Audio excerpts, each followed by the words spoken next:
Good morning, everybody. You are tuned to Computers 2K now on the Nissan Communications Network. I'm Amnon, your host for the next couple hours, along with Katie. Hello, 'tis I. Good morning. And God is going to join us shortly. Yeah, it's just me. Got to hold down the fort here. Yep. Nick is in Dallas and Spence is in Alaska. I was about to say, let me guess where Spence is in Alaska. Yep. Why does he keep going to Alaska? Is it just like He- vacation?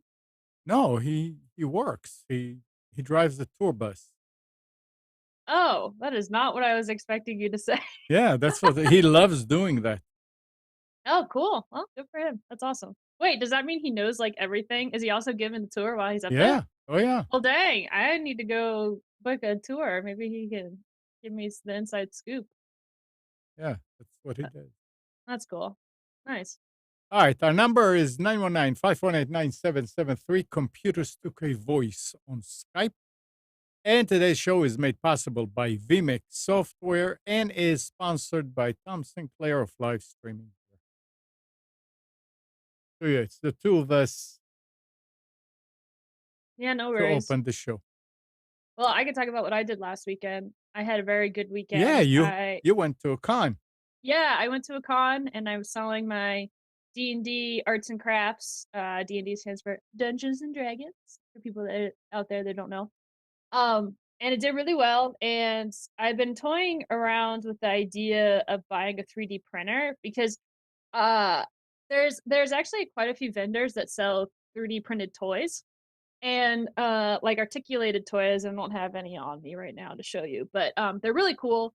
And I've been thinking of getting one for a while. And well, I did so well at the con that I was like, okay, I'm going to reinvest this money. So I was doing research in what kind of 3D printers to get, and I've gotten to the point where they're not uber expensive. You can get a hobby one for around $150, and I'm talking about the 3D printers that have the filament, that are the plastic filament, uh, instead of the resin printer. Because I already have a resin printer, but the problem with the resin printer is that you can only print so much. It's great for small items, but not anything bigger than your phone. Um, Because so because of what? Because that's all that there is in the cartridge?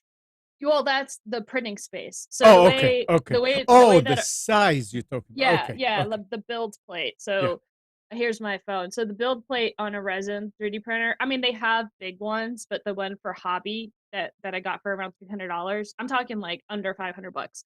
The build plate is about this size. So when you print your model, it has to fit within this thing. And you're like, "Oh, well that's a good size for something." But the bigger you go, the harder it is to remove the model from the plate. So you never actually want to go the size of the maximum size because then it's just a pain in the butt to get off. Anyways, but what I want to build is terrain pieces, like model terrain pieces. And to do that, it's best to use a filament printer. It's faster, quicker, and cheaper. So I did my research. I was looking around for those that are familiar with 3D printers and they've heard of Ender. I think the brand is Ender the company, and then Creality is the printer type. I don't know, but the Ender 3 is uh That the sounds 100. like that's the model. Yeah, yeah. So they have their printers around $200, $100.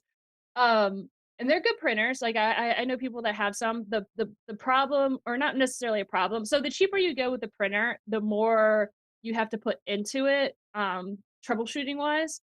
And I want something that out of the box one, I wanted to be affordable, something that was in my budget, and two, I want the least maintenance possible with the highest quality print. And so I know that's a lot to ask for, but it's gotten to the point now where they have 3D printers. They used to be over $1,000 for something like that. Well, the two brands that I found were Bamboo Labs and Creality something or another. The printers are around $600, and right out the gate, you don't have to build anything. You get the box because usually what happens is you get the printer in the mail, and then you have to assemble it yourself. But with these, you from my understanding, because I don't have it yet, it just comes working right out the box, super low maintenance. You just plug the filament in, hit the settings to, and then have it like calibrate and then go. So that's what I went with. And so I get that on Tuesday. I was supposed to get it on Friday, but there was a delay.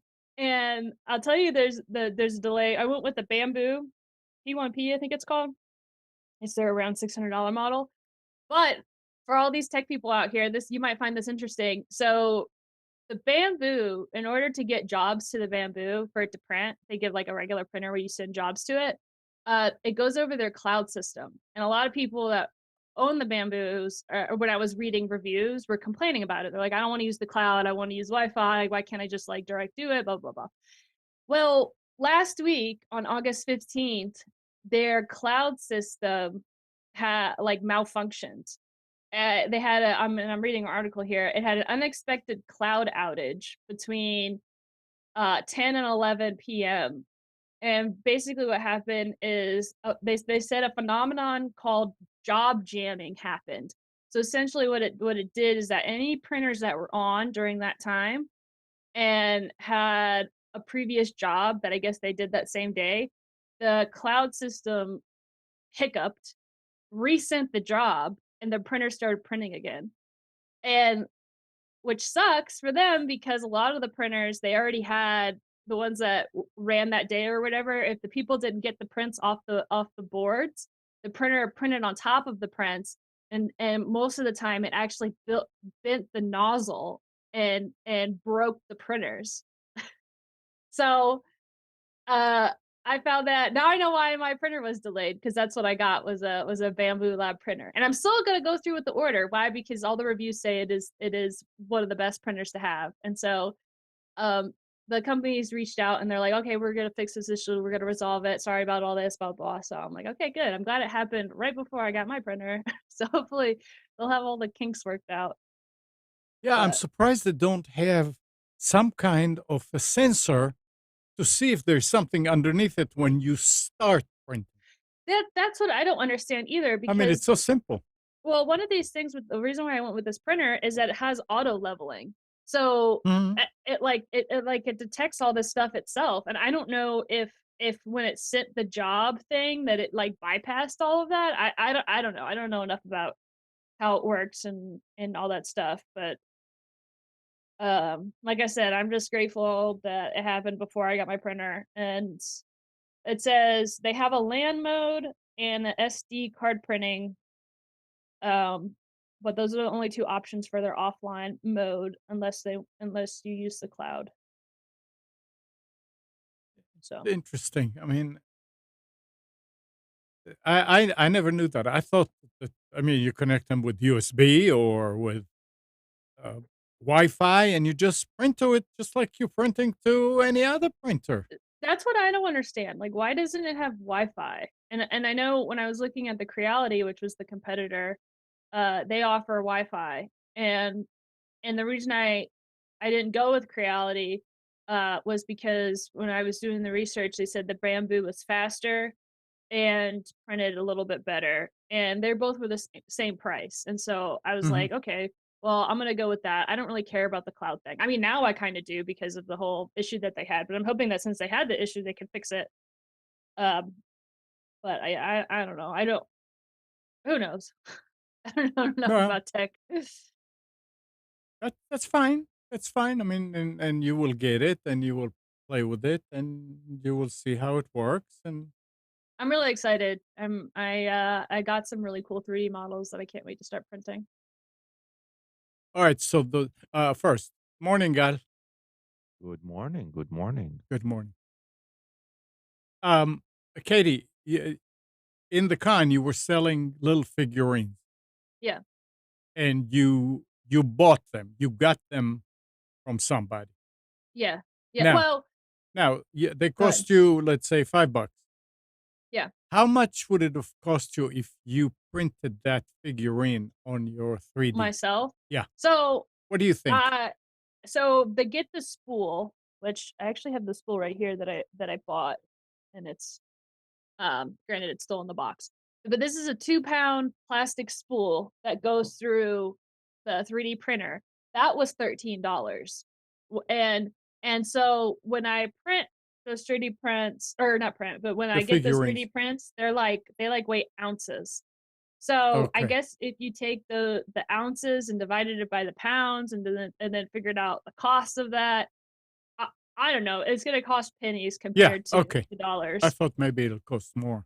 But the thing about 3D printing is the costs go up exponentially, depending on how long it takes because you're using power from your house to run it. And some of Of these 3D prints, it's less. So, like the plastic you use, the filament is a cost. So whatever you pay and whatever it prints, that's it. It doesn't matter how long it takes, how short. But the longer a print takes, Mhm. then the more it's going to cost because of the energy you need to Did use. Because you did you read anywhere in the specs how many watts it consumes? that I don't You know, don't. but Okay, that's I'm fine. That's sure it's okay. somewhere. Yeah, Somebody did the math. Like, I looked it up, yeah. and I don't remember what it was, but it was like basically pennies Okay. on like every minute or something. Now I don't know. hold that box again. This box? Yeah. Is there just a little bitty block in there, or is it real huge, like almost like the box? I mean, No, where do you it's the it's size of a the box. yeah, it's a spinning, yeah, It's a spool. So it's here's full. the filament right there. So the filament comes Wow! out in a string. Where does this fit? So it depends on the 3D printer, but most of them, the 3D printer, think of it like a box, Yeah. and then it goes on top of the box, and then it feeds through into Okay. the nozzle, and the nozzle heats So up. it's And like a movie it's, projector kind of. it's kind of like, think of it like a hot glue gun, where you put the Mhm. glue and then it heats up and then it comes out like a string. Right. It's the same concept, but bigger. And I guess, yeah, there is no such thing as multiple filament, right? It's Yeah, no, there is. You can, yeah. In fact, um, that was another thing with the bamboo is bamboo has a upgraded model, but it was around $1,200, like double the price. And I was like, ah. But you can load up to 4 different colors or 4 different filaments, and it swaps between the nozzles, so you can color multiple. You can use multiple filaments in one print, which beforehand you couldn't do. Like, if you wanted to, if you wanted to do different colors, you'd have to pause the print, swap it out, and then reload it, and then go. But then that had a higher rate of failure Mhm. because now you're like moving stuff around, and it's already pretty persnickety and very very volatile. Like, we're talking like millimeters of movement, right? Because Mhm. it's like very exact when. And then I'm miming the nozzle Yeah. because the nozzle comes down and then it like layers up like a cake as it builds up your 3D printer or your 3D print. Okay. Interesting. Mhm. Very interesting. Anyways, I'm really excited. I can't wait to get it. Hopefully, there's no more delays.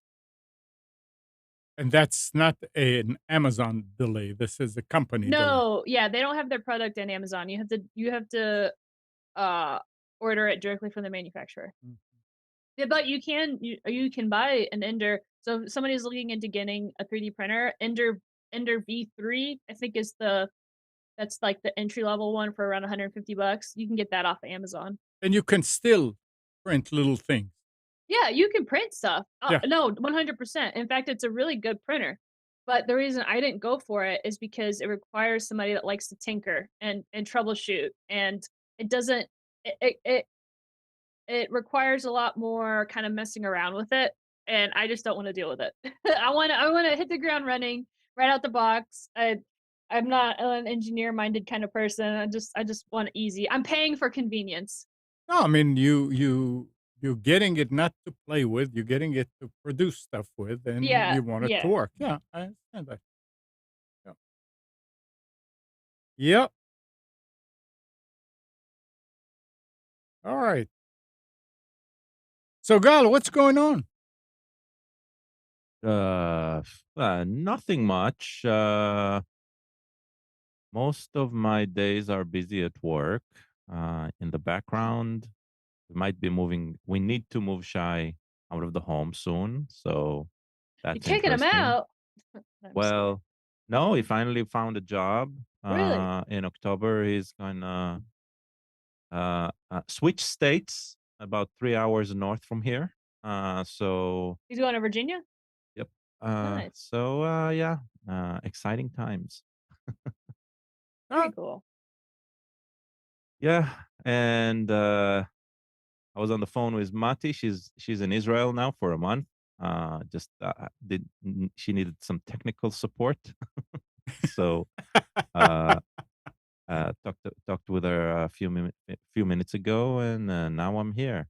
How did the con go? Con woman, we have a con woman with us. It went excellent. Yeah, you missed it. The very first part of the show is talking about it. It went really well. It was in Awesome. Charlotte, and it was kind of slow at the beginning, but then Saturday afternoon it picked up, and uh yeah, then that's why I started talking about the 3D printer because I made enough money to reinvest it, and so I was able to buy the $600 printer instead of going for the Ender Um, V3. But yeah, it went really well, and I'm really excited. The so, next con I'm doing is NC Comic Con in Durham. oh right, yeah, I've been to that once. It's much smaller than the Raleigh Galaxy Oh, Con. everything's gonna be Yeah. smaller than that. Yeah, but I remember it had a nice vibe to it. Yeah. Yeah, Well, what's crazy is so the one in Charlotte was a lot smaller. I mean, it was like the tenth of a size of the one at the Raleigh interesting. Convention Center, but that is where I made the most money. Like I made the most at this con, and I think it's because it was a really small con. Um, but it is still servicing the Charlotte area, and there's a ton of people in Charlotte. So even though So, how it many was people were there compared to Raleigh?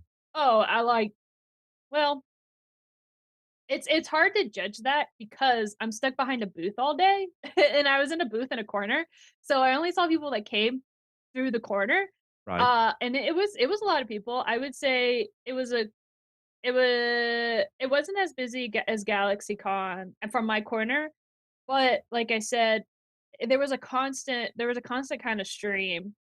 Um, yeah, I would say at least a quarter of the people from GalaxyCon comparatively. But again, I wasn't out and about, so Yeah, yeah. like from my little corner, it was like a quarter of the people, or maybe Oh, half. awesome. Yeah, but Awesome that it still, was a great experience. yeah, That's fantastic. I'll definitely do it again if they'll have me. nice. Yep. Nice, guys. Nice. All right. Talking about tech support. I was going to call you, and I keep forgetting every time to call you, guys. I uh, I think I need to change the server that Plex is running. It is getting to the point that every day I look at it and the hard drive light is just nailed for hours.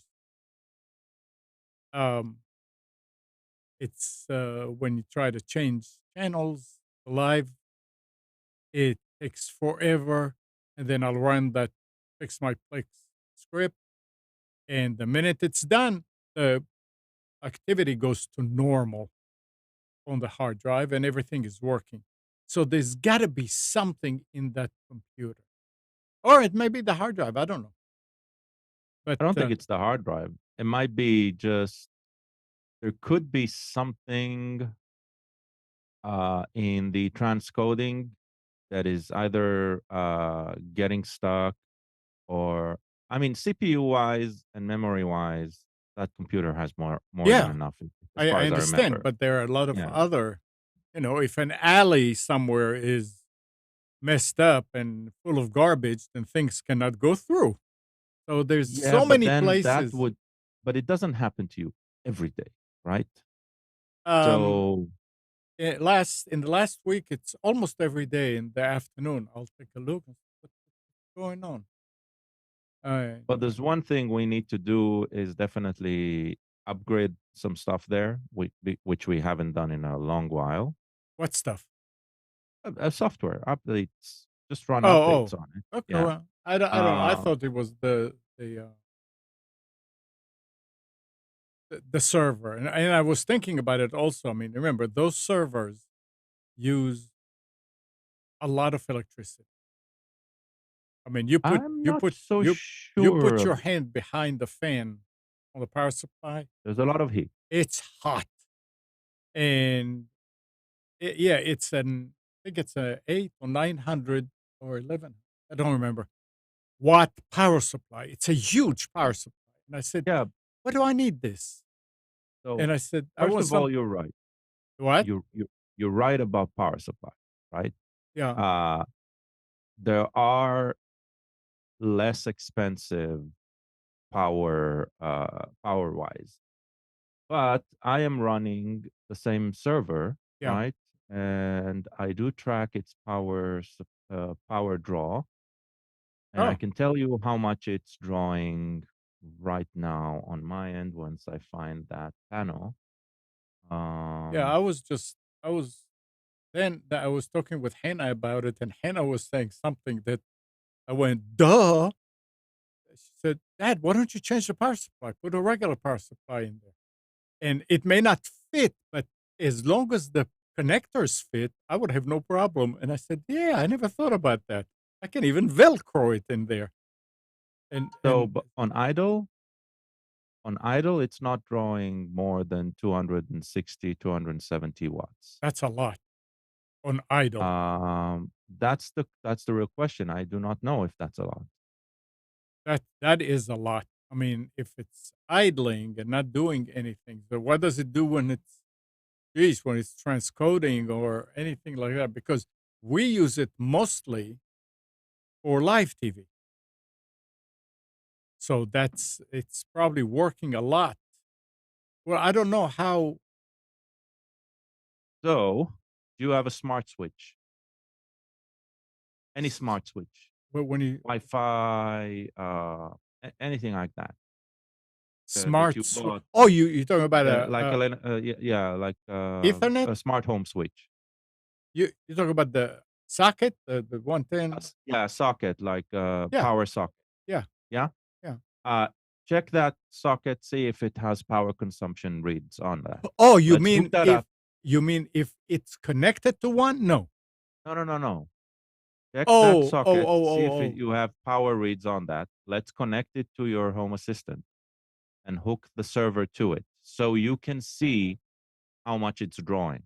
Okay. Well, I Okay. was waiting for a chance to turn the server off and use one of those save a watt gadgets, that shows you how many watts you're drawing and all that. I never done it. Right. Yeah. The problem with that doesn't create a graph, right? No, it So you doesn't. do not It see just peak, shows you do you not see right. right. And Correct. this will just Okay. constantly Okay. record, right? Okay. So that's good, but that's the same idea. I just want to see a graph with you. Okay. And then we can decide No, what to I do. see what you're talking about. And then you can put another one. Yeah. You want me to get one of the smart house things that you plug in and it shows, not one of like the Yeah. Amazon thing that you I tell it to turn think the off and on. Amazon thing will do that as well. The one that connects to Wi-Fi. Yeah, and you just turn lights off and on. Yeah, so check it. There, it might be already reading power consumption. You're just not looking at Oh, anything that okay. reads it, right? Okay. No. So yeah, you might have that already. Okay. That's what I'm saying. Okay, I'll do that. Let's first gather data, then make decisions. Yeah, good point. Yep. Yep, yep, yep, yep, yep.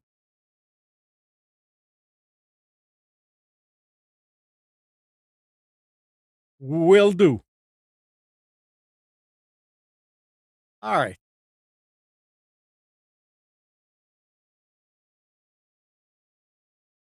Let's see. Is there something you wanted to talk about? Scott? there was something. I'm following up a story out of personal interest on an Israeli pirated content site. Uh, there's a website. I wonder if they're up to date. Let's just do a quick check. They've been down for a long while. Are you talking about the one Yeah, their name's with Darot. Sdot, yeah? Darot, yes. Darot is literally translated to Series. series, TV series. Yeah. Um, and they are uh, they are currently the most well-known pirated site in Israel.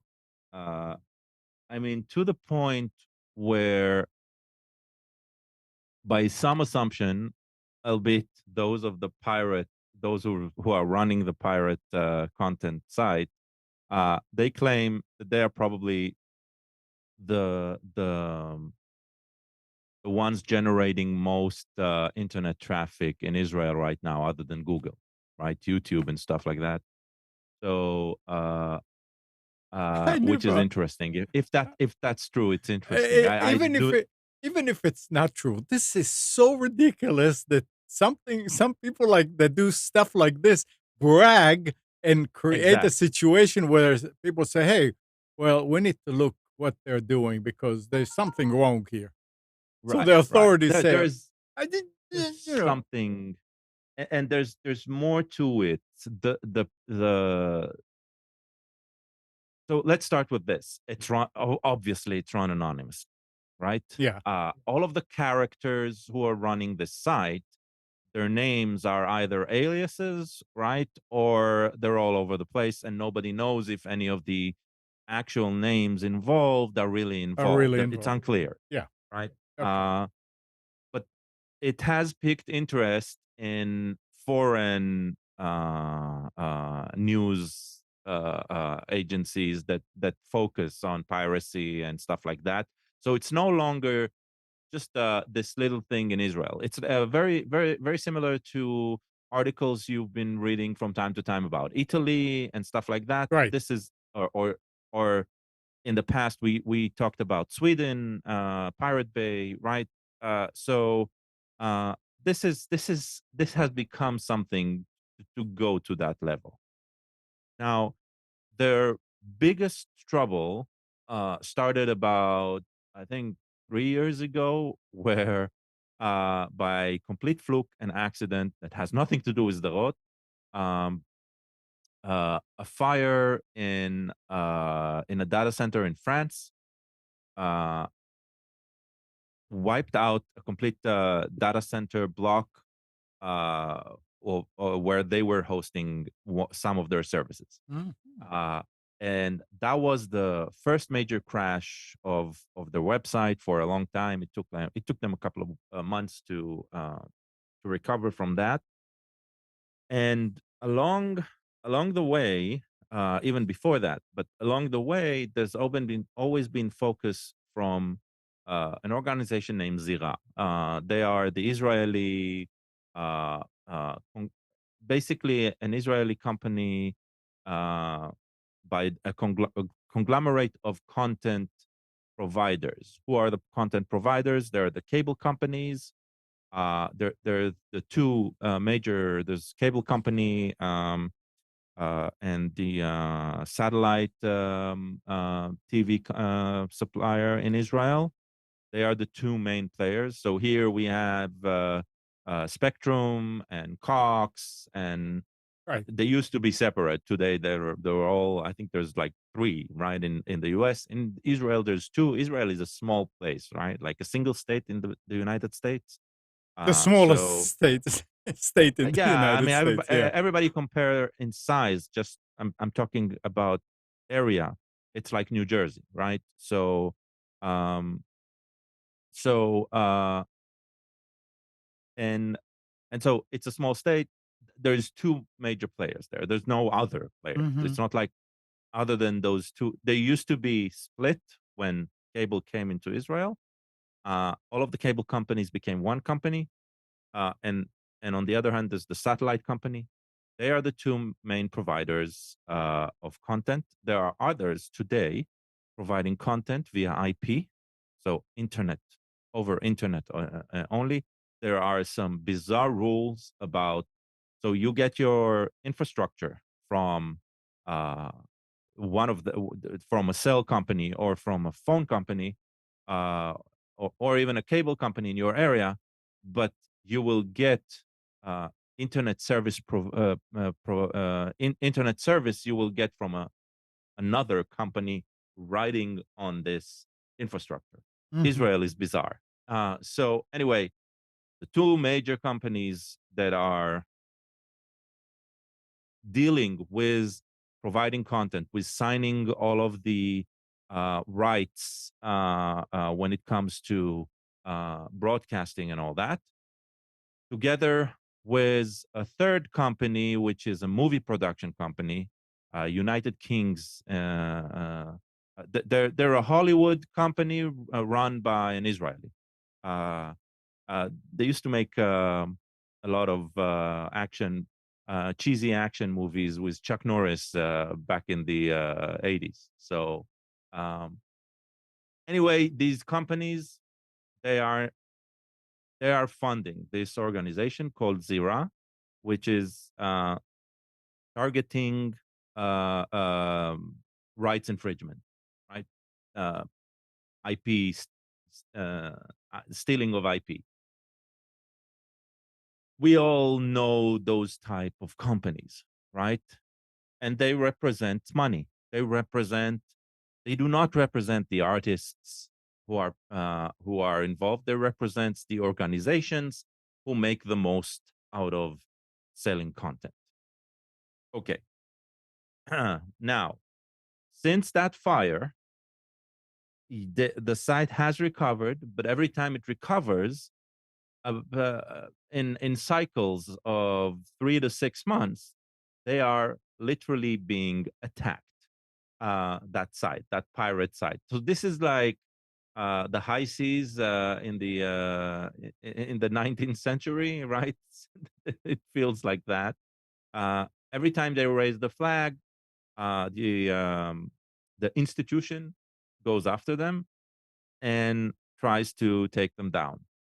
The latest massive blow was about a year ago when they got an injunction filed in the US, uh, something they did in Israel before, um, where for a while, because that has not that has been already uh, retracted because of countersuing and stuff like that. Uh, all of the ISPs in the US had to block their DNS entry. Mhm. They wanted complete blockage of their site, not just DNS entry. But the rebuttal came from companies like Google that they did not want to censor by mandate of state. And so it just remained on blocking DNS entries. Google, by the way, the 8888, the DNS from Google and the DNS from Cloudflare are not blocking it, for example, right? So, so there's this bizarre situation of blockage in the past month, or maybe more, maybe I think it's ongoing for about 3 months now. They have been the the hosting services hosting the actual servers and data have been attacked by probably by Zira, because they are the only one which seem to be funded enough to actually deal with this. Uh, and they're taking down the hosts one by one into a situation where last week the only thing that the runners of the site made available was just a page of we're down now. Follow us on our Telegram group for updates. And those Telegram groups are also being taken down. Every time they are taking down, it takes them a couple of days and they spring up another one. And they find way of communicating through some of the older channels to their users. Hey, we're now on this Telegram, follow us there. Hey, we're now on this Telegram, follow us there. It's a cat and mouse game. Really, really funny. Uh, I think they're working. They have a couple of domain names, and every time that one of those domain names is being knocked down, they have another domain name pointing to another domain name. It's all a mess. So when you're talking about taking them down, are you saying that they actually get them blocked, or they just attack them? That it's a denial of So service, so at least with so they were running the service for completely free. Anyone who gets to the site, I think I talked about it in the past. Anyone who gets to the site has access, would completely start watching any right? show. There, all of the shows. The only condition to for a show to be on the site is that it has Hebrew subtitles. Hmm. So uh, uh, it was completely open. About 2 months ago, because of these attacks, they decided to block direct access. And in order to play content, you had to be logged in. You could still create a free login, but you had to be logged in. Okay. So that was step one. That is these attacks forced them to change. I guess the reason they did that was trying to block as much as possible without them knowing the IPs that are coming through, to block access directly to the streaming content. Because what happened before that closure is one of their free hosted host they were always, if they had a status page where you saw two free hosting servers and one hosting for paid members. uh, so the free hosting servers, uh, one of them went completely offline. And the reason it went, and on top of that, on the website's notification updates, news and updates, uh, whoever took over that wrote a message to the owners is, uh, I got your server now. So it was out in the open, this battle. So anyway, this is a very, very nerdy thing to follow, uh, but it's fascinating. It's like internet guerrilla warfare happening in front of us. And the bizarre part, the most bizarre part of all of this, whoever is running this, they identify as Eli Cohen online in Twitter. Eli Cohen is the name of a very famous spy. So it's a pseudonym. There's no face. They have doxed whoever is running the internal the Israeli Zira organization. Uh, they have challenged him for a fight and said, if uh, if uh, if we do this fight and I win, right, then you stop haunting us, and we'll stop dealing with you. If you win, we take down the site or something like that, right? So there's all of this cat and mouse thing. Uh, and as I said, the brag about internet traffic and stuff like that, they seem to be holding a flag saying this content shouldn't be too expensive. And there are so many people who do not have the funds to get access to it. TV services in Israel are as expensive as they are here, probably even maybe a bit less, but still very expensive as a part of the. You're talking about cable. Well, it's today. It's not just cable, right? It's cable, it's satellite or IP based. Yeah. Even IP based, it's still you still get everything, but it's one of the things. There are few companies in Israel the sell those who sell cell services. Uh, they actually sell small Android boxes where you can stream uh, all of the shows and DVR and everything, very similar to the idea of Google TV, right? Something like that, or YouTube TV. Uh, it's still expensive. It's not. Uh, it's not in any way accessible to everyone. In any way, they are like holding the social agenda flag on this one, uh, and bragging about it. And yeah, I think the bragging part is probably the chutzpah, right? Yeah. That is probably the most interesting aspect of this, and that's why following it is such fun because yeah, I would really like to have a site like Starot available to me. I mean, one of the things I can tell you, my wife was watching on it were Turkish shows with Hebrew subtitles because she loves those shows, and this is the only place outside of Israel that she had access to, And she right? doesn't So anymore? well, right now the site is down. Completely. There's Okay. nothing. Yeah, it's something we check daily. I mean, she's in Israel, so it's completely Yeah. blocked. Back in Israel, there's no access to this anymore. People do run through VPNs and stuff to watch Sderot there when it was up, but right now it's completely down. And this past week, it's completely down.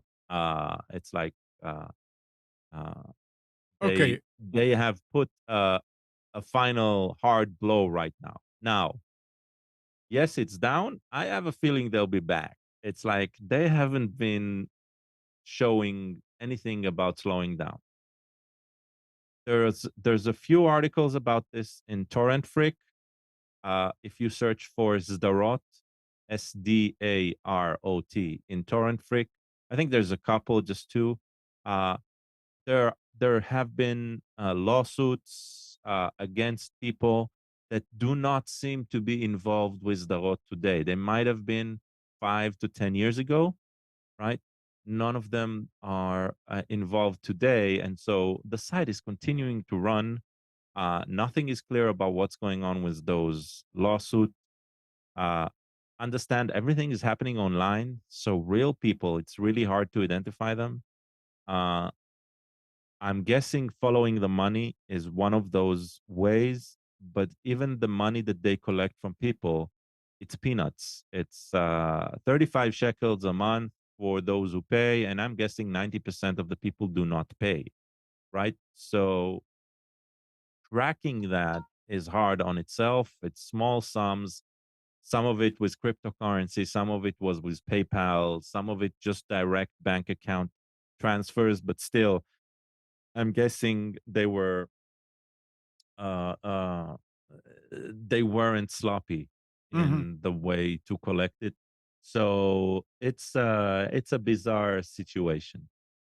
All right. Now, Eh, everything yeah, go that you ahead. talked about, as far Yeah. as takedown and all that, this is has nothing to do with the authorities. This is all done hackers versus hackers and pirates versus pirates, and they are.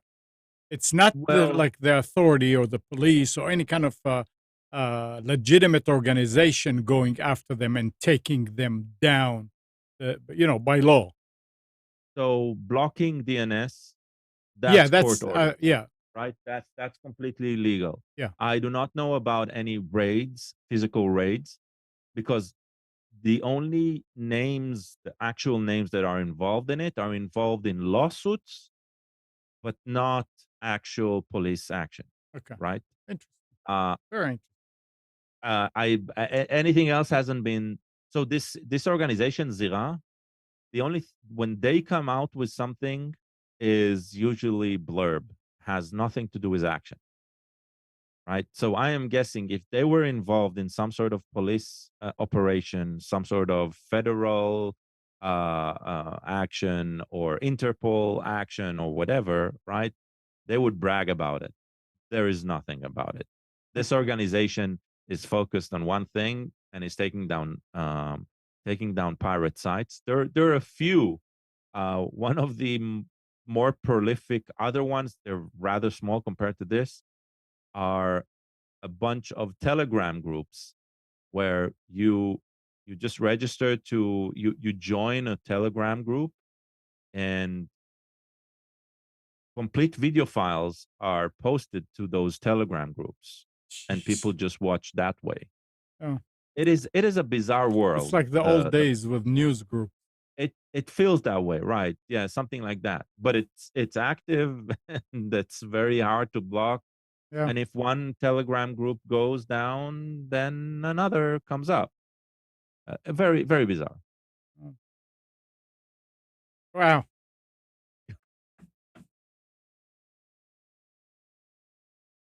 Oh, well. Yes. So They're yeah. they're having fun. I mean, they are So definitely living an interesting life. yeah. I don't know about fun, but yeah, it's so strange. It's so So on the same powered by shows like Suits on Netflix, streaming shares of US viewing time grew to a new high in July, while television viewing fell below 50% for the first time, according to a new Nielsen data. The milestone is the latest sign of a rapid erosion of the cable TV bundle, which has lost about a quarter of its subscribers over the past decade, as more Americans cut the cord in favor of streaming services like Netflix, Google's YouTube, and Disney's Hulu. Cable television accounted for 29.6 of total US viewing time in July, while broadcast attracted 20%. So it's going down and down and down as far as yeah. broadcast TV. I I don't know how they're wait, gonna make it. What? I have a question though. So they're saying that people aren't watching TV or whatever to the standard cable, but do they take into account uh that Spectrum and AT&T have their own streaming services now? I'm sure they do. I'm sure they do because they're talking about the uh, bundle. Mm, So because every one of these companies have, hey, you're going to get internet and TV. Now, yeah. the thing that costs a lot with Spectrum is the TV, not the internet, because it's been going up and up. And the same thing with AT&T has what is that? Direct TV or something like that. Uh yeah, I think it might be. I And think they bought DirecTV, yeah. yeah, and it's also it's expensive. Mhm. So I mean, you know, when you're thinking about Netflix, yeah, it's cheaper than any of the bundles you get with any of these companies. Um, I don't know, but YouTube is not cheap. YouTube TV, it's also like No. probably in the 60s now.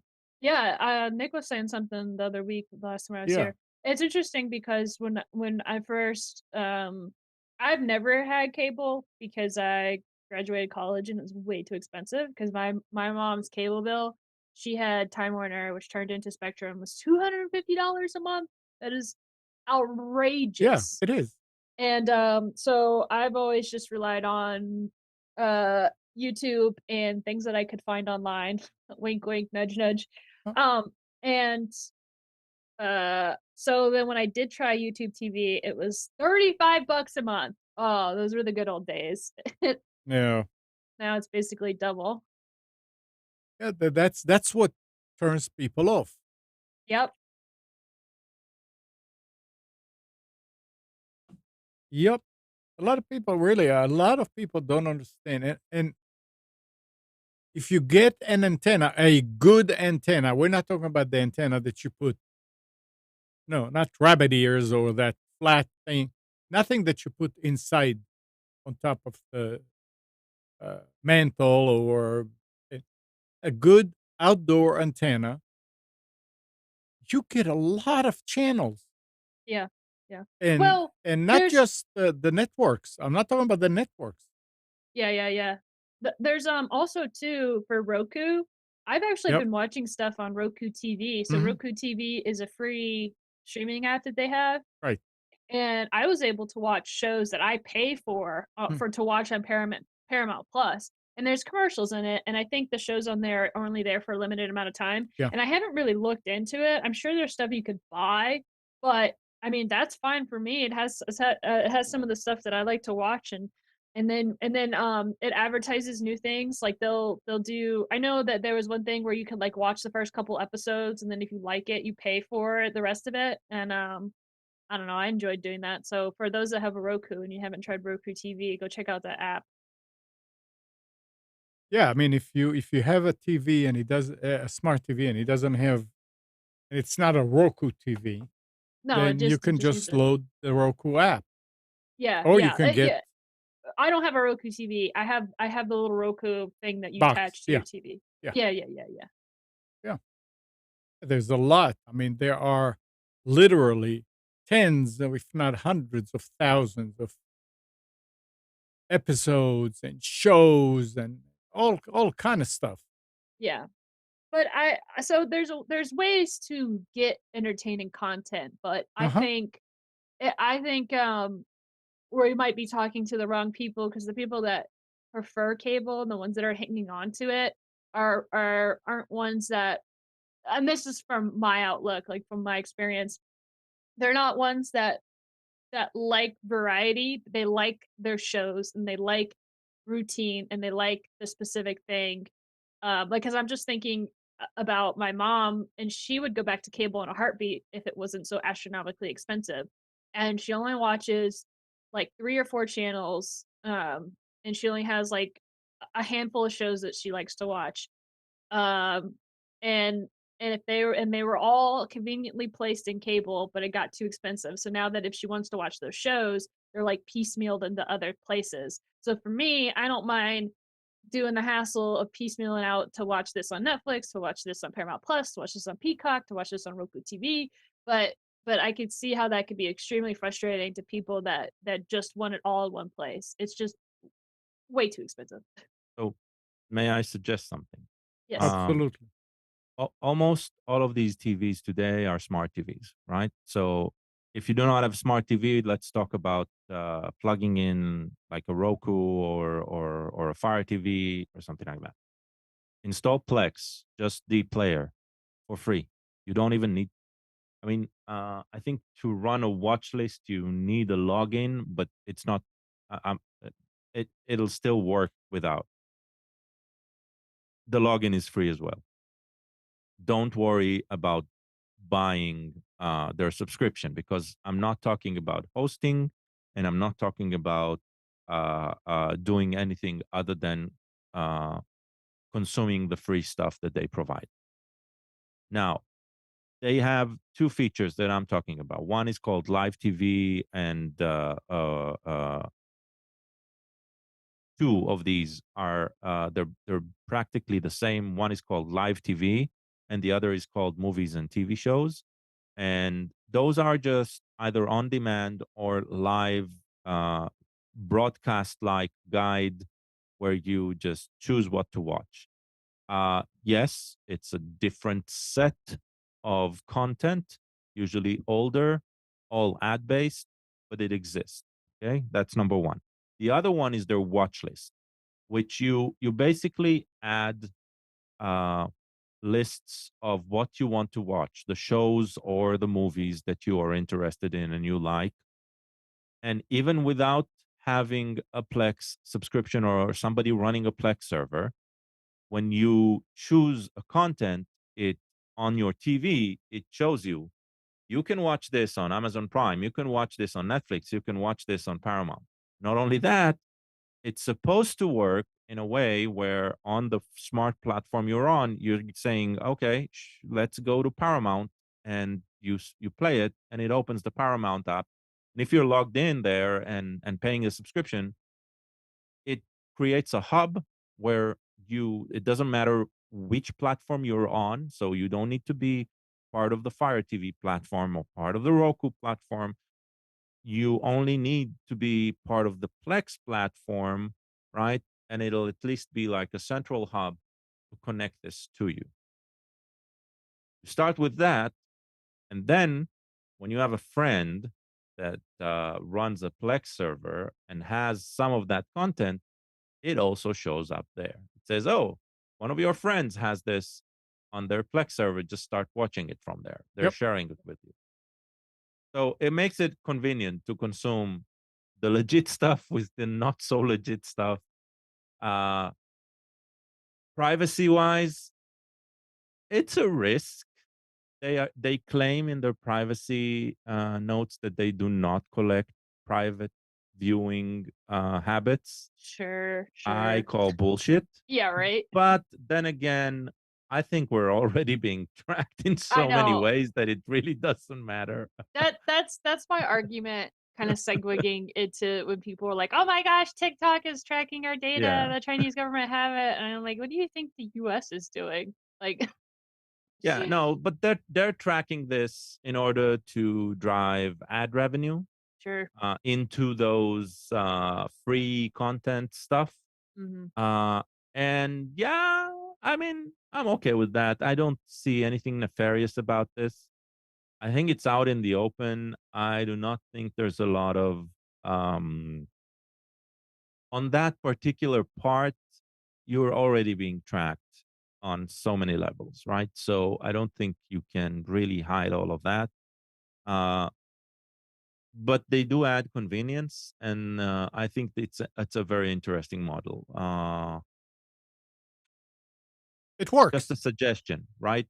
This Yeah. is Yeah. a way of bridging the gap between uh, the how hard it is to track where everything is into some sort of centralized hub for your own. Right. Yeah.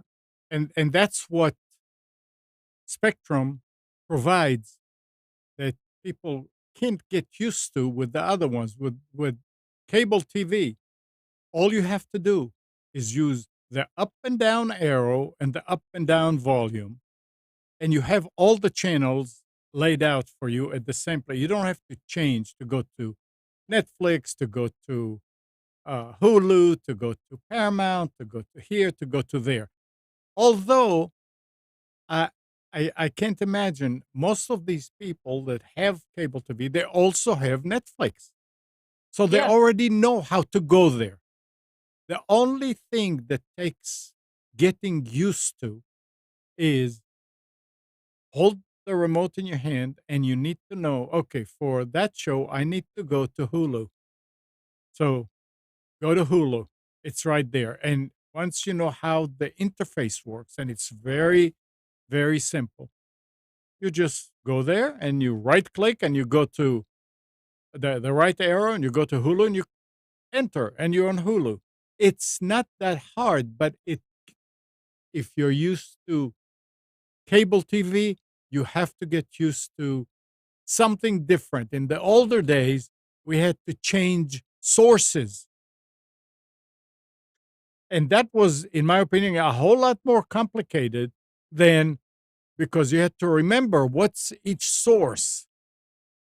While Uh, now you just go to you click it and you see where you're going to. The source is not source one, source two, source three, or whatever. It is Hulu and Plex and Netflix and Disney and all that. Amnon, Yeah, we usually dish the people who are still stuck on cable right. as the older generation Yeah, and stuff. right. This is the generation, right, that had no problem using Windows 3.1. They Well, can deal with this. Yeah, Okay? I exactly. look, I tell everybody if Kathy figured out how to go between them, and in some cases she's real good. I mean, I have to ask her, how do you get to that? if she figured it out and she's using it and she's happy with it, then it's easy.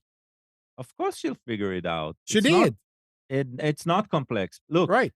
I always find it really, really strange that Spectrum, when when they give you the box, you get this gigantic remote control Yeah. where people practically use 5 buttons out Right. of it. Yeah, yeah.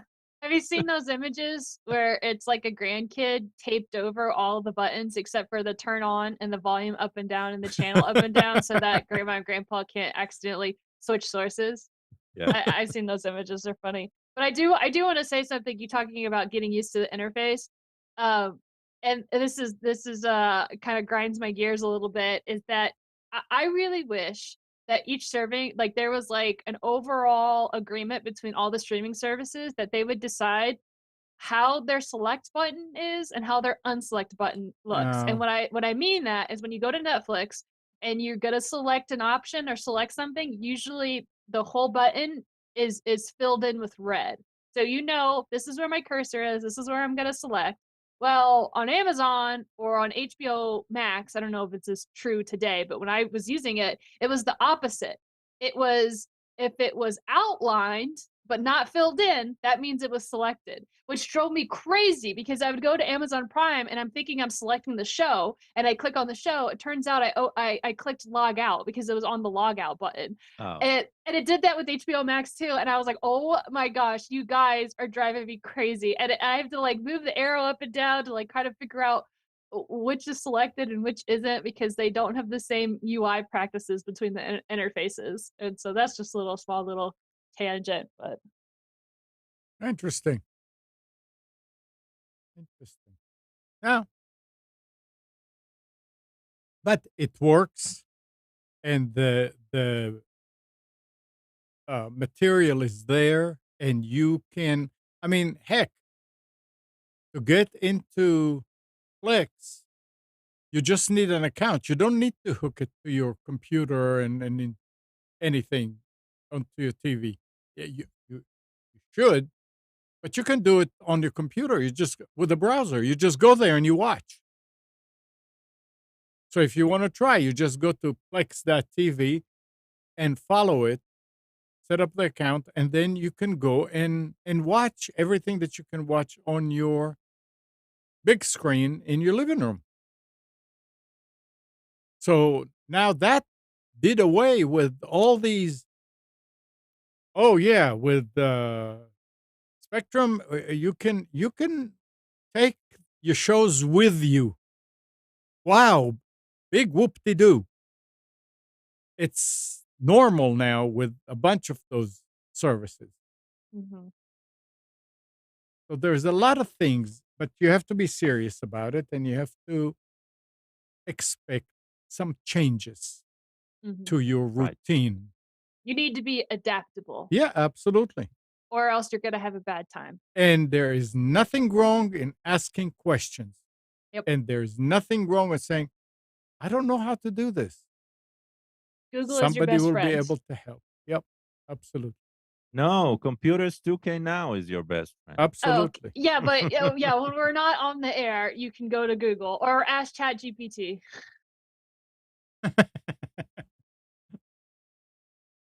Yeah, there was a lot of stuff about Chat GPT this week, but it's all, never mind. All right. So Netflix is in the news again. Mhm. Raising Net prices? No, Netflix is officially bringing its games to more devices. So far, Games. the company's impressive library of games has only been available on iOS and Android.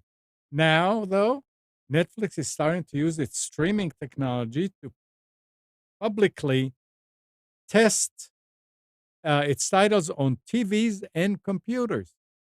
So yeah, they were trying to get into games for some time now, and apparently they're doing it. You know what? Somebody was I don't know if it was my sister or who, but they're like, "Oh yeah, I play this Netflix game." And I'm like, "What do you mean?" Because I Yeah, only I use Netflix mostly on my computer.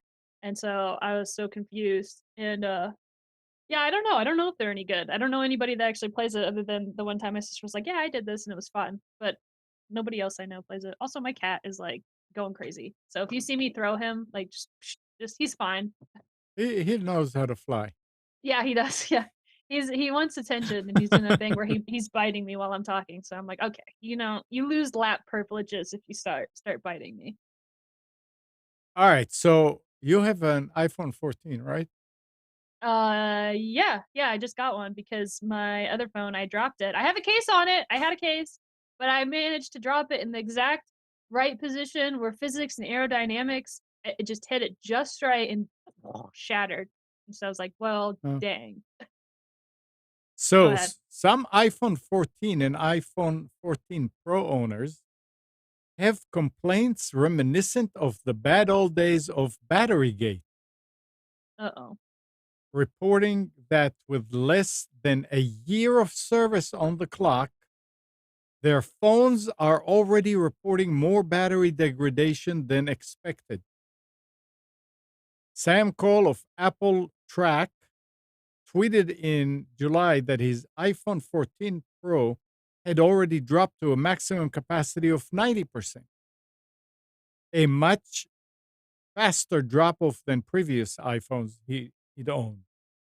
And the thread shows many other people with the same experience. He followed up with a video posted yesterday about the issue, saying it's hard for him to recommend the phone, especially considering how much it costs for the price of $999. Yeah, for real. So I, it sounds like Apple is using an inferior battery in the new phones. It wouldn't surprise me. I Yeah, I'm hoping that they're not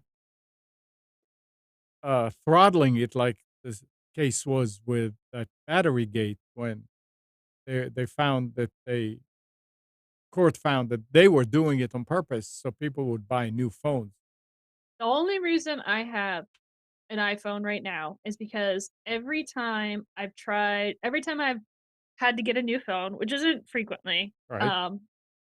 the Samsungs have all been sold out, and I need a phone right away because my old one is, like, broken. Hmm.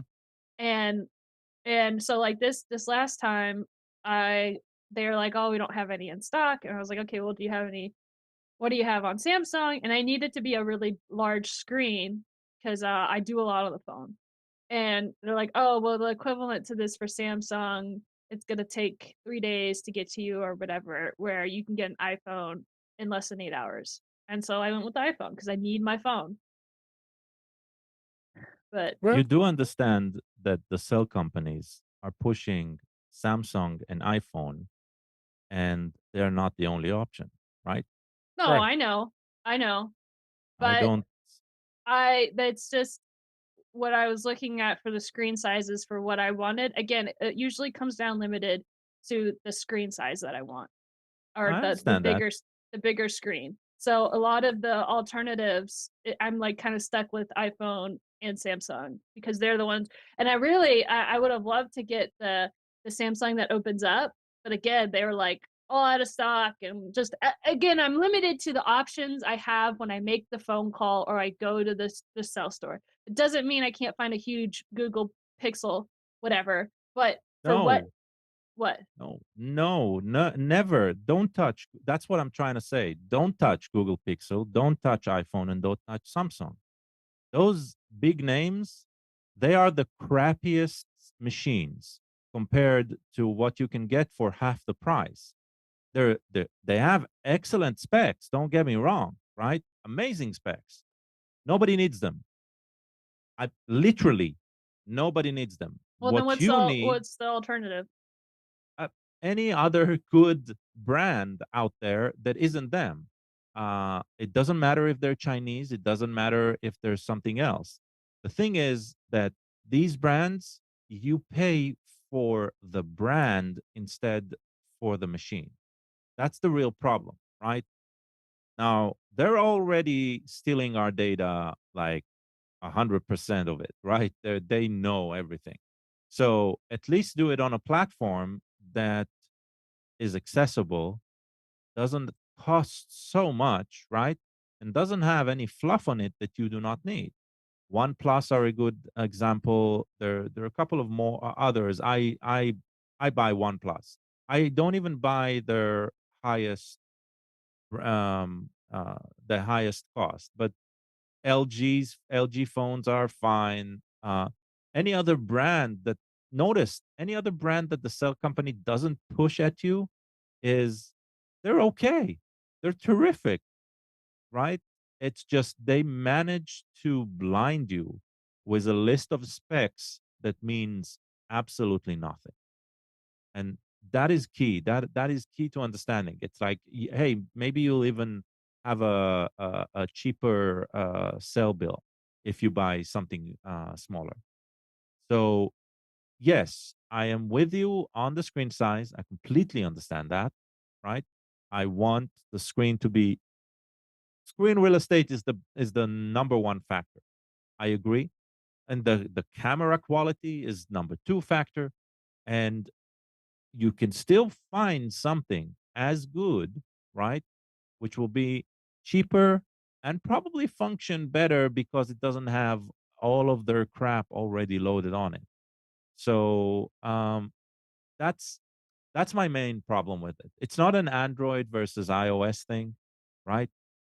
Today, and for the past 5 years at least, maybe even more, they're the same crap, right? You need to get used to this. You need to get used to that. They're doing pretty much the same. Android is a bit open on certain aspects. iPhone is a bit more stable on certain aspects, but they're pretty much the same. So go out of what is being pushed down your throat. That's all I'm suggesting. Yep. Mhm. I'm also limited though to what my carrier supports, right? Like I can't just show up with a random phone. The Depends only on one the only one is, Spectrum that What do that you cares mean? what phone you have. They cannot support everything. Everybody else, as far as I know. I think Sprint as well, but No. that's it. But Okay. Sprint now is T-Mobile. Yeah, still, if you want to be in the Sprint ecosystem, Okay, you must buy the phones from them. You can okay. go and buy a T-Mobile, an unlocked one, and just bring it to Yeah. T-Mobile. Yeah, Yeah, I remember when I needed the a new phone. That was right in the beginning of COVID, because my phone died. I looked and looked and looked and looked, and then I saw that Best Buy had a sale on that Motorola G Power, whatever, and looked at the specs and talked to a gal, and gal looked at it and said, "I'm not. This is great." And it was like the main thing about it was it's a big screen. The battery, instead of being 2,400 uh, milliamp hour or whatever it was a big. It was, I think, 5,000 or whatever, and it's still 3 years later, or more than 3 years. It's still, I charge it every other day, Dang. That's and it's impressive. and it's when it gets to about a third power on the battery, and it's just amazing. I mean, knock on wood. Hopefully, it doesn't break this afternoon. Yeah, you jinxed it. But You're it gonna was drop it in cheap. the toilet. It was cheap. It was 200 and some dollars on sale at Best Buy. Dang. What was the phone called again? I'm gonna look it up. It's a some G Motorola. Yeah, Motorola 7 G7 Power. it doesn't matter because that's a model from 3 years Yeah, ago. Search for and Motorola phones; they're excellent. and it They're owned by Google, right? Which is they do? the Motorola mobile. I think they already sold it, but yeah, Yeah. for No. a while they bought it. It and again, it has a good camera. Maybe I took 20 pictures in 3 years. I mean, it's a phone. That's what I wanted for. I wanted it to be able to be kept in the know what's happening at Delta Force on the servers. So as far as I needed text and I needed messages and email and things like that. And uh, I don't do much with it. I use it when I have to do something, not just for, I mean, I don't get any notifications from, I mean, Kathy, she has the same phone. Kathy, Kathy's phone, every few minutes, it's a bing and boom and bang and bang and all kind of notifications from everybody's mother, And understand, which is Kathy moved to that from an iPhone. She had an iPhone before, right? no. You're talking about Hannah. Hannah still has a knife. Okay. No, I I mean, thought Kathy had. Kathy, Okay. Kathy and I always had the same phone because I did not want to bother with two different chargers and two different. This way, it's the same thing. So, and especially when it was with batteries that we used to change batteries. It was the same battery. So even if her battery was gone, empty, and she needed to go out, I could real quick just take the battery out of mine, put it in hers, and she leaves, and then I charge another battery that I have. But and the phones always, I never bought an expensive, never ever. And I thought that 200, I think it was 259 or something like that. I thought that was expensive. And I lasted for quite a few years with the one, I can't even remember. I think it was a Samsung before that. And when it broke, I just bought a used one just like it from eBay. It's like $29 or $49, I don't remember. It was great, and it lasted a few more years and a few more years. Everybody makes fun of me, and especially Nick, about how I'm using old phones. And in some circles, a 3-year-old phone is old. Well, fine, it serves me. As long as it works, I say use Exactly. the old one. That's my point, and Yeah. that's what why I was saying this is because of what you were telling Katie. Yeah.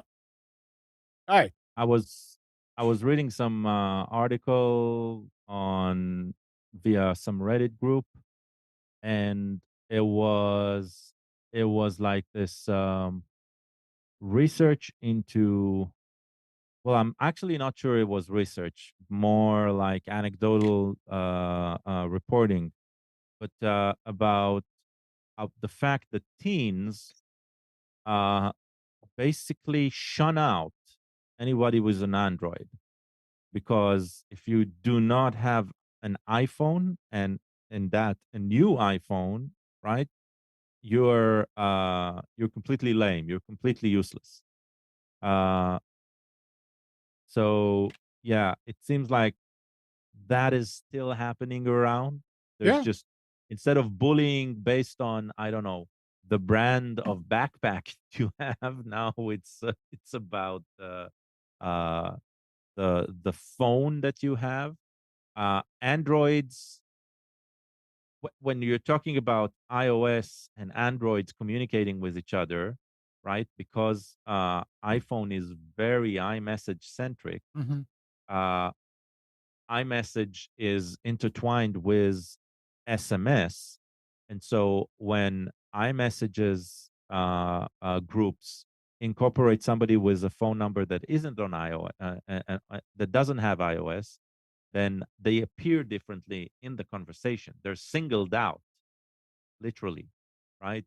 And so they are also marked by their peers. So the peer pressure to get something that works on iOS, on iMessage, is huge. So there's that. Uh, Luckily, we're starting to see solutions for that, right? And we're starting to see, at least I know of at least one service that provides iMessage on Android. We talked about them in the past, Beeper. And maybe there'll finally be this some sort of equal ground setting, but it seems like we're still there's still this brand war starting at a very young age without any technical Yeah, right. meaning to it, right? It's just a complete status thing. Yeah. Um, There yeah, was an article this week, I didn't print it, that in schools, they found out that kids that have Android are being laughed at yeah, and bullied. Yeah, belittled, and I mean, it's ridiculous. No, you have to have an iPhone. Kids will take anything to make fun Yeah, of but I other mean, kids. they get it from somewhere. Oh yeah, the parents are a piece of work. Guys, this just reminds me of like when Air Jordans came out and they're like, "Oh, you don't have Air Jordans," and they're making fun of their exactly. sneakers, or "Oh, you don't have a Tamagotchi. Yeah, Oh, you don't have a Furby," or like this. It's not just phones specifically. It's yeah, anything. ridiculous. Yeah. Agreed. Yeah, but what do we Uh, know? We're the older generations now. yeah, exactly. All right, you guys use, uh, blue light filtering glasses? Does No. yours it is? This one specifically, I don't know if it's doing any good. It's Oh, just when I bought it, I well, put on coding. according Yeah, to a new the blue light filtering, they say it's good if you sit in front of a monitor and a lot of yeah, that's a what I lot, bought them for. yeah, and a lot of the monitors that we have now, you can set it up that after a certain hour it there's and the phones will do the same thing and all of the blue light. So according to a new study of studies, Yeah, researchers have concluded that blue light filtering eyeglasses might not deliver on claims made by advertisers or optometrists' offices. I, for one, am shocked. surprise, surprise. Yeah. To reach their conclusion, researchers at the University of Melbourne, with colleagues from Monash University and City University of London, looked at 17 published studies from 6 different countries relating to the use of eyeglasses that block blue light. The randomized controlled studies ranged in size from 5 to 156 participants, and each took place over a time period of just less than 1 day to 5 weeks. They found that based on the current research, nothing conclusive could be said about the benefits of blue light blocking glasses on overall eye health, sleep quality, or visual performance. This is despite the fact that there are a range of advertising claims regarding these very benefits, and that such lenses are often prescribed for patients based on their alleged efficacy. So, yeah, I bought a pair. I mean, it's just reading glasses, and I saw, oh, blue light, great to work with the phone. So first of all, they're too heavy, and second, now you don't take them off and use the other ones other places. It's yeah, it takes time to get used to it, and now you read, it doesn't do any good. But dang, what I the just figured it was an upcharge whenever I went to the eyeglass thing, and I was like, "Nah, I'm good." And not only that, like, I don't like overhead light. Like, I never turn my lights on. I always use the window, or I'll have a desk lamp. I don't like stuff, and then I know it's for the screen, yeah, but even the screen, I switch it to night mode. Like, I don't like bright stuff. So, yeah. Well, the night mode does away with the blue light. What were you saying? Yeah, No, but that, I mean, I'm not surprised. yeah, Uh, I yeah. I I think I added this tint to it, uh, to try it out to see if there's less fatigue when I'm Mhm. working or anything like that. I've not experienced that. Uh, I think the upcharge was just a couple of bucks. I buy my eyeglasses on Zenny Optical, so they're cheap to start with. Mhm. Um, will I Yeah. buy this again? Probably not. I did not. It's not bad or anything. I mean, yes, there is a tint, so I do get. I don't see if you can. I don't know if you can see it in the camera. There is a tint, I do so see a yellowy there tint. is. Yeah, they're a bit yellowish, and so there's definitely a change in what I see when I work with text and stuff. It doesn't really Yeah, matter. It does. don't put them on when you're trying to adjust your brightness and contrast on your monitor because you'll never be able to adjust it. It keeps Yeah, the white background looks like yellowish. yeah, exactly. Yeah. So, I mean, I have not found that this has changed quality of life. Yeah. I do not know if it's a measurable thing. My sleep hasn't become better or worse. It's just what Remember, you it's have the to old crappy thing that it used to be. So, you want the sleep to get better. You have to sleep with the glasses on. of course, yeah, you're right. All right. New York City is banning TikTok from city owned devices and requiring agencies to remove the app within the next 30 days. Now, Okay. and according to a new Reuters survey, nearly half of American adults support the ban on TikTok. That's interesting, but that's because they keep talking about it. That's why. I wonder, did they answer on a TikTok survey? It was on TikTok. Yeah, right. Last week we talked about the Pixma printers that Yeah, the printers, yeah. Wouldn't so scan when they print, right when when there's they're out of ink, right. yeah. HP all-in-one printer owners upset that their devices wouldn't scan or fax when low on ink were handed a partial win in a Northern California court late last week after a judge denied HP's motion to dismiss their suit. So it's not that they won, but They're going to HP court. could not. Yeah, yeah. Katie, you how many Xboxes did you have? I didn't have any Xboxes. I Oh, I thought you had did. I had Nintendo and PlayStation. Oh, I have okay. an Xbox now, but I don't play it. It was one that I got from a friend. He didn't want it anymore, and I How was like, I'll about take it. you? God, We had one, only okay. the Xbox 360, which was a hand me down. We usually have PlayStations.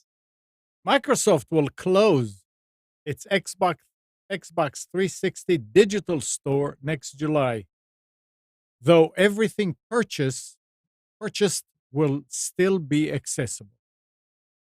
Yeah, read about that. On July 29th, 2024, Xbox 360 users will no longer be able to purchase new games.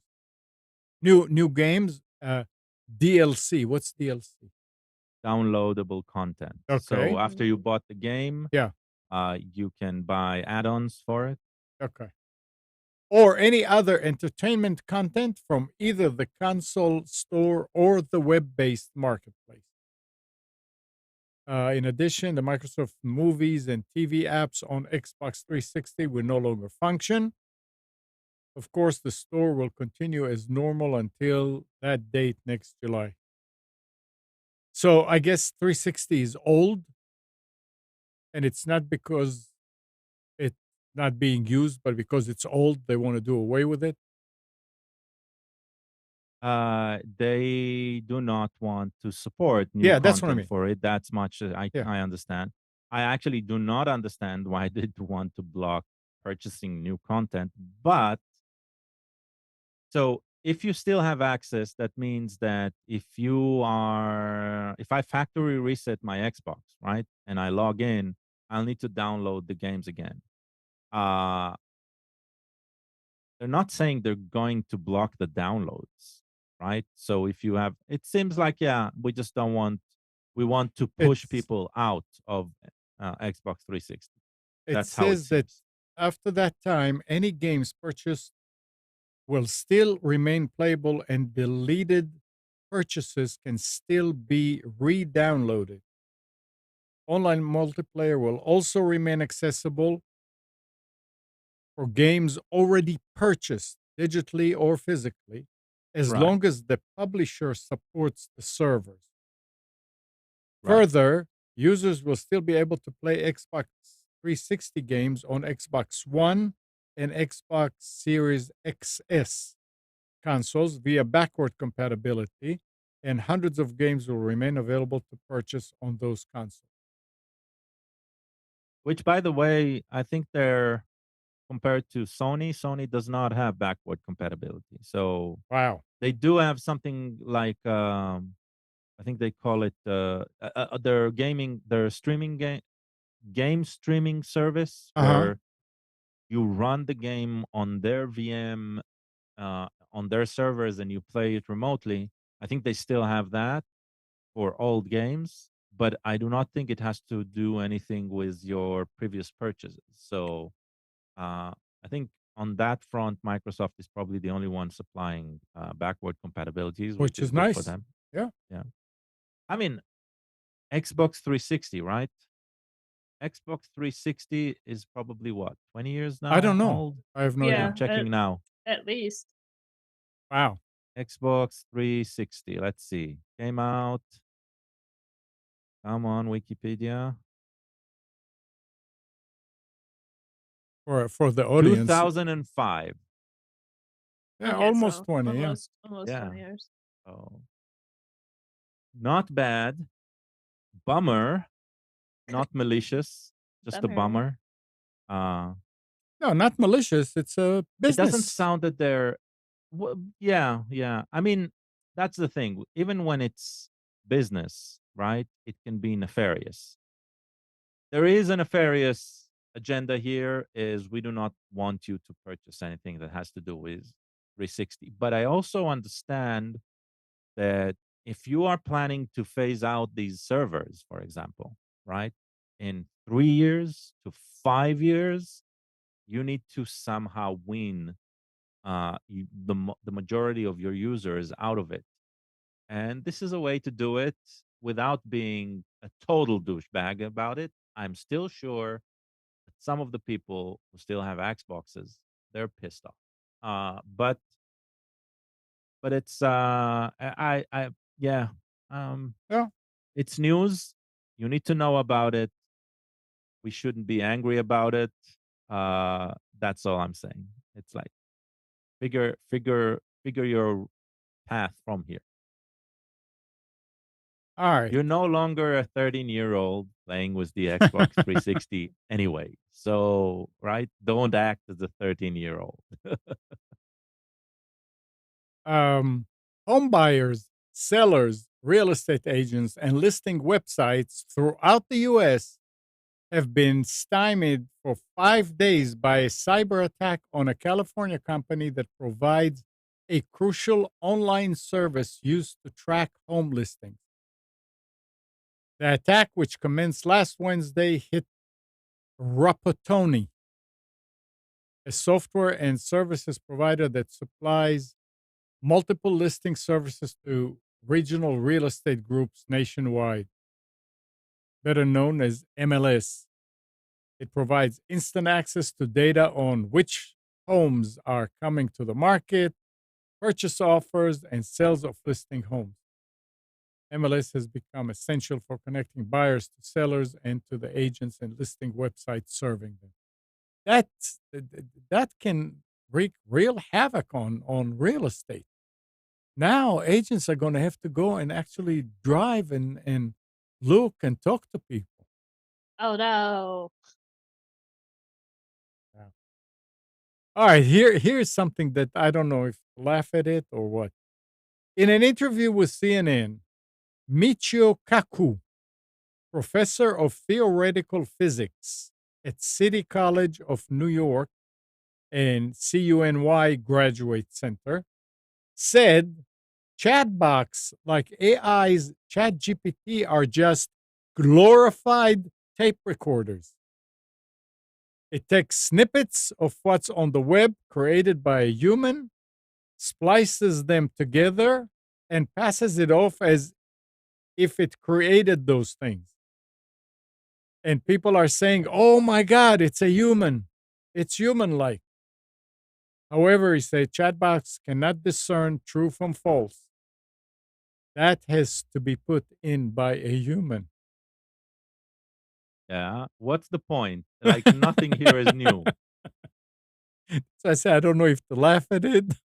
I mean, Why is it news, right? It's like, uh, it, but it made I'll the tell you news. why it's news. I'll tell you why it's news. More and more people are realizing this, right? And it's important. That Yeah, is an important distinction. That is why it's a very useful tool when it points to the source it's getting the information from. So that is why, let's say, the Bing AI is a lot more, the Bing chat is a lot more useful, let's say, than plain chat GPT because it uses the same engine, mhm, but it links back to the content that it's getting the information from. And then when it isn't as effective in its answer, which happens more often than you would think, right? right. At least you are pointed to the sources where the information might be in. And that makes it very useful, right? A lot more useful than a general Google search and you clicking through pages because it does cut substantially the time of you getting the answer. Now, is it going anywhere? Is it improving? Actually, yes, it is. It has to. For a while, for a Yeah. while.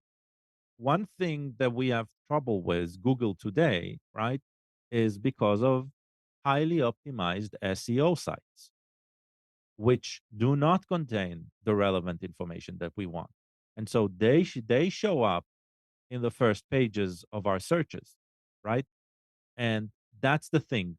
This is going to be a tool for a while that is going to be better at getting the information for us than a Google search in the past. I am not sure that this will be for long because now we're going to get, instead of search engine optimization, we'll get AI. AI Yeah. engine optimization, right? IO or something like that. So, and those will be designed probably by running AIs on one end and AIs on the other end, right? Those will be designed in order to optimize the results of whatever content uh, the AI is looking for. So, this is just going to be, we're in a gap right now where this is the exciting new tech. Notice the monetization around it is very primitive right now, right? And so uh, that will change as well. The way information is collected around AI usage and the way advertising is pushed through it, right? I mean, we've seen it with podcasts. Podcast when it was the brand new thing, they were just amazing content created. And then when monetization started to kick in, there were ads. And there are podcasts where the ads are completely embedded, just some copy material that you, Amnon, as the MC, you will read out, right? Mhm. There are those who record with some distinct background music so you can discern that this is an ad right now. Uh, so it, and it completely changed the way now we expect every single podcast to have some sort of copy in it, and we're going to deal with skipping that part when we don't want to hear it.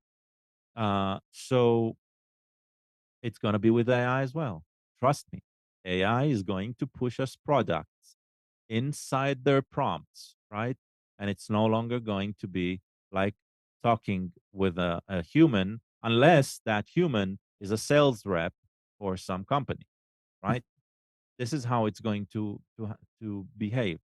So, Oh, yes, interesting. We're progressing. Understand this is going to go bad first before we start enjoying it again. yeah. It's developing. Yeah. And here's something from Google's AI. Google's AI powered search generative experience, SGE, is Okay. getting a major new feature. It will be able to summarize articles you're reading on the web, according to a Google blog post. SGE can already summarize search results for you so that you don't have to scroll forever to find what you're looking for. Famous last words. And this new feature is designed to take that further by helping you out after you've actually clicked a link. You probably won't see this feature, which Google is calling SGE, while browsing right away. Google says it's a new feature that's starting to roll out Tuesday, an early experiment in its opt in search. You'll get access to it if you already opted into SGE, but if you haven't, you can opt into the feature on its own. It will be available first on Google App, on Android and iOS, and the company is bringing it to Chrome browser. Excuse me. So it's interesting that I remember Hannah in her when she's doing her thing for her masters said, I wish I could use ChatGPT to summarize my articles. But she Mhm. can't because ChatGPT cannot read them. They are on the university's computers, which are protected from the outside. Well, she can use Bing Maybe I'll tell her. because Bing is supposed to use the context of the website that is already loaded. Wait, why can't she So copy and paste? no, she's talking about summarizing Yeah. just to yeah, get the summary. Well, I copy mean, copy the I'm content, paste yeah. it into ChatGPT, and ask it to summarize. Oh, well, that's It might be limited in I length, think though. this is not permitted by policy because ChatGPT says if you put it here, then I can use it. Oh, yeah, that's a good point. Yeah, I think we talked about it, and she said, "Yeah, they won't let us do it. It's forbidden." Forbidden. Huh? You didn't. Um, what else? Anything? Uh, no. Uh, uh. Yeah, my days were filled with 3D printing stuff. I can't think of any other. I'd So like to. what are you going to print first? Well, the first thing that every 3D printer makes you print is Benchy, and Benchy is a little free model to test the printer. But when I'm actually gonna print for my first thing is I've got some D&D terrain, and I'm gonna print like a crumbling wall. But what I would like to do, and I'll probably ask you guys for help in the future, is if this kicks off and I really like the one printer and it works out real well, I'd like to buy more and set up a 3D printing farm. And I've seen some videos on YouTube of people that do that, and uh, it looks cool. And so I imagine it's kind of similar to a server farm in that there's technology and it's arranged in racks and it needs to be cooled down. So uh, I don't know anything about it other than I've seen videos of people showing off their printing farms. But I might have to bother you guys about it later. What software are you going to use to print? So the printer is a Bamboo printer, and they come with their own software. Are you talking about like the slicing software? Because it comes, there's like a bunch of No, free I'm different software. I'm talking about the print manager. Uh, So, I don't know because Bamboo has a cloud service, so I guess it's their cloud. I don't know. okay, cloud service. That means the machine is hooked up to the network, Yeah, and can you run that locally without being connected to the network? there is a LAN option, and when it says LAN, LAN, does that mean a wire can be connected to it? Yes, and I didn't Well, think first of you all, mentioned that. yes, but No, I'm LAN means asking that because I your don't know server, your what land means other than Oh, wait a LAN second. local area network, your home network is Wait, LAN. that doesn't mean that she can print directly. If you're using the cloud, you have to have a LAN connection. I mean, an internet No, hold on. connection. No. So if you're using the cloud, then you're not using LAN. You might be connected through the LAN, right? But if you have a LAN option, that means that you can put the print server locally in your LAN and not being connected to the network. The reason this is key, I am sure Bamboo are a fantastic company and they do excellent work, right? They probably create excellent hardware. That does not mean that they are excellent security software aware, right?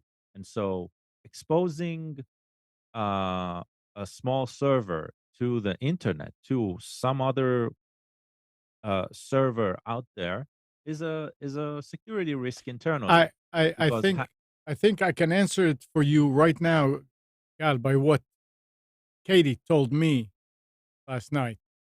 That a lot of people in the forums are complaining that that they have to use either an SD card to record and stick it in the printer or to go through cloud. They cannot go through a wire directly.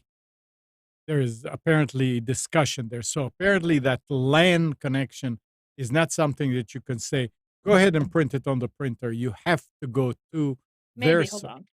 Bamboo. I think there is a LAN option. so that's that. Then why do people say that there's no wired No, I connection? think they because it said means there's you no need to run Wi-Fi. something locally, which probably isn't easy to run. Yeah, that's the best Yeah, way to so do it. there's LAN only, the cloud, or the SD card. Okay, so LAN is like so they don't have Wi-Fi, but it's fine.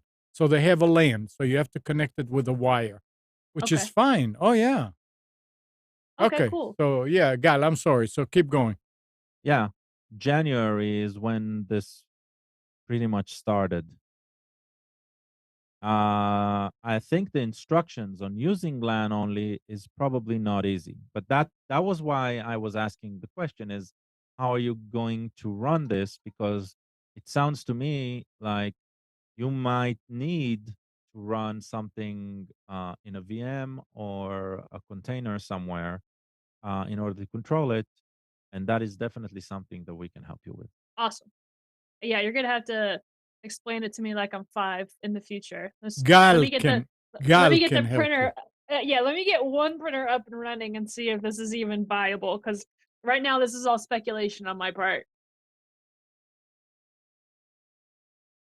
And then we'll add a second printer. And who knows? Maybe And because maybe there's better options out there. I'll just have to get educated later. But baby steps. yeah, and if you set up a farm, then just be sure that you don't use Roundup or something like this later on to control. Never mind. I don't understand the joke Yeah, I other know. than I know. I know. is Roundup weed killer? Yeah. Oh, okay, okay. Yeah, I don't wanna kill my farm. You right, I get it, I get it.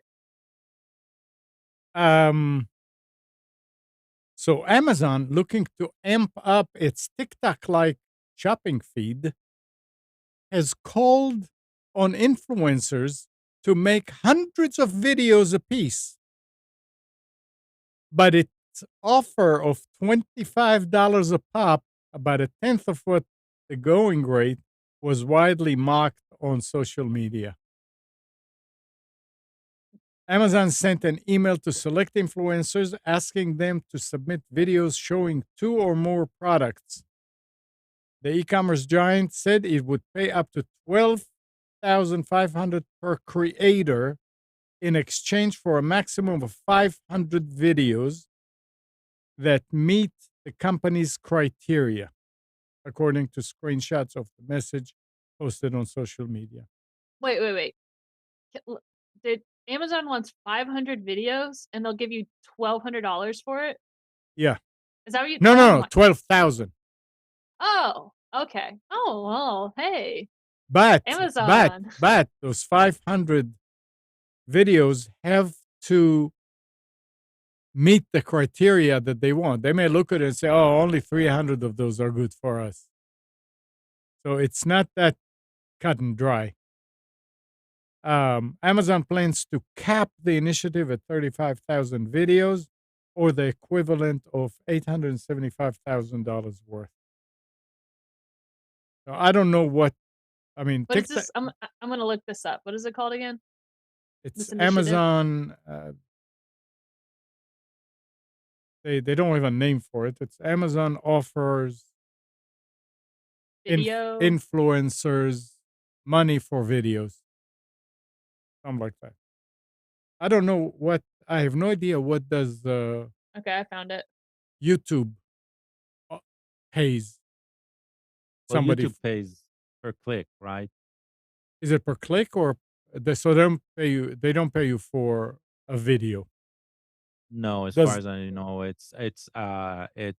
the ad revenue is calculated for monetized videos, and the ratio is an average of a click per number of views. So the moment you have more, let's say you get around a click or 1,000 views, something like that, like the ratio of people clicking through it. Uh, and so that's when you get, I don't know, 1 million views, you're going to make X amount of bucks, well, but it's an the approximation. Mm, It's click per view, the reason I'm uh, pay per click. Sorry. what, Katie? sorry, I was reading an article about it and yeah, yeah, this is really bad or dumb because basically Amazon wants to pay for sponsoring because you have to think about this as an ad. So this company has a product they want you to promote and they're paying you like pennies to do it where beforehand, you would make a decent chunk of change or just a reasonable amount and Amazon's like, "Here, yeah, here's 25 bucks. Make this video like do an ad for us." Yeah, Okay. that's yeah, because I was reading it's like on average to do like a 10 or 15-second ad, the company will pay like $100. And Amazon, I don't know what the criteria for the video it is, but they're saying for that 100 to $150 15-second ad, we're just gonna give you $25. So yeah, I'd be pissed. So it's sweatshopping ads, basically. Yeah, yeah. Hmm. Forget about the term like they're approaching this from the term of like, yeah, make an easy video and earn 25 bucks. But no, that's not they're trying to redirect you. What it is it's basically sweatshop advertising. So you gotta switch gears here and look at it a different way. And not only that, but if you have to meet Amazon's video criteria, that means they want you to edit it and make it professional and put time and effort into it. You're gonna put like what, 8 hours into making this video and you get paid $25 for eight Yeah. hours? Like what? Yeah. Nah. Okay. Yeah, so that definitely is ridiculous. Absolutely. Yeah. Yeah. Well, alright. Anything else? Eh. What, Amnon? That wasn't enough? I don't know. I mean, if you guys want to bring up something and Nope, I have nothing. No. alright. Well, then that's it. I have a question. I Okay. sent you a link Yeah. this week for For that, what was it? torrent freak. Digital Comic Museum. Oh, I did not go there yet.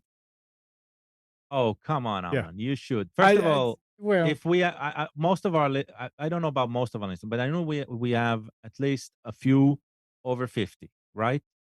So this will probably talk to them. So go to digitalcomicmuseum.com, register for their forum.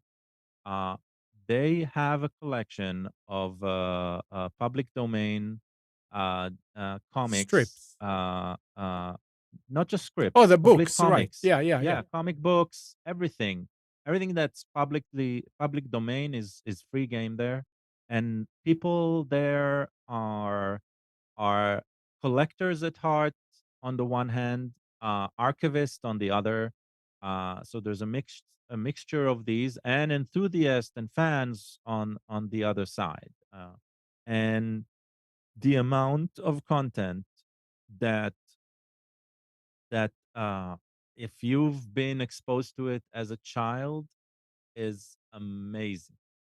Stuff from old comic books, uh, from the 30s and the 40s, and I think some of them go up to the 60s because some copyright laws change the duration, the length of public domain stuff. So, uh, but there's a lot of content, and if any of you like comics at all. I'm guessing this is right up your alley. Completely legit. It's not the piracy side in any way. Completely respectful for creators. Uh, Also sending you to places where you can actually purchase these if you want to. But really a fun place for enthusiasts to search and browse through all comics. So digitalcomicmuseum.com. All right. Very, very nice website. Yeah. Okay. Yeah, I need to do it. I know. It's. I kept it. I did not delete it. I know So, you'll enjoy it. oh. I know you'll find something there that, I mean, oh, yeah, I remember this. I was never into comics. The only comics that I remember being a kid are the comics that came in the Bazooka Yeah. gum and Tarzan book. Well, You I'm know, pretty comic. sure you'll find Tarzan there for So it's sure. the only thing I remember. That has gone, as far as I recall, that has gone into public domain. Oh, I think the books themselves are in public domain.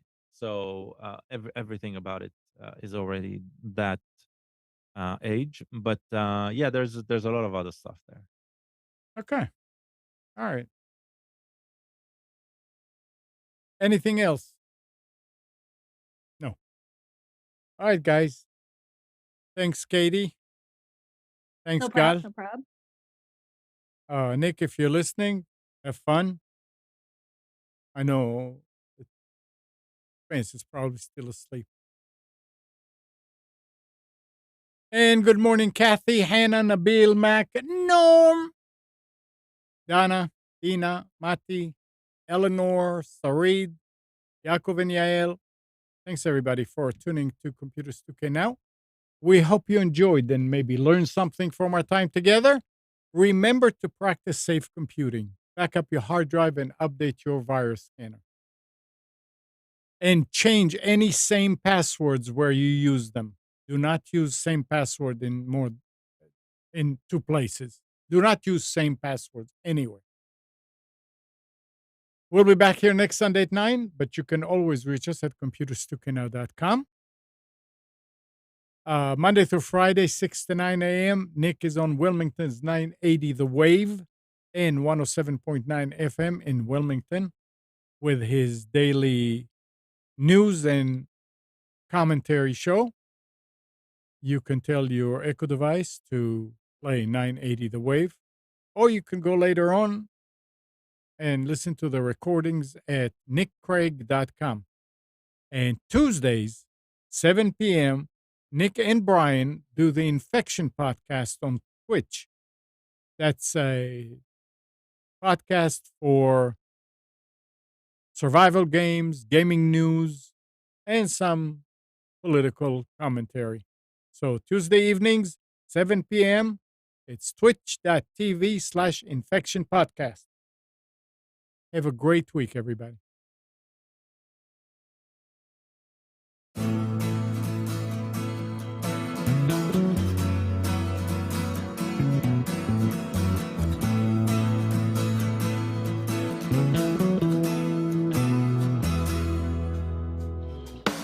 You are tuned to the Nissan Communications Network. If you tuned in too late, you can always watch each program in its entirety or download an MP3 audio file of it in the archives section at nissancommunications.com.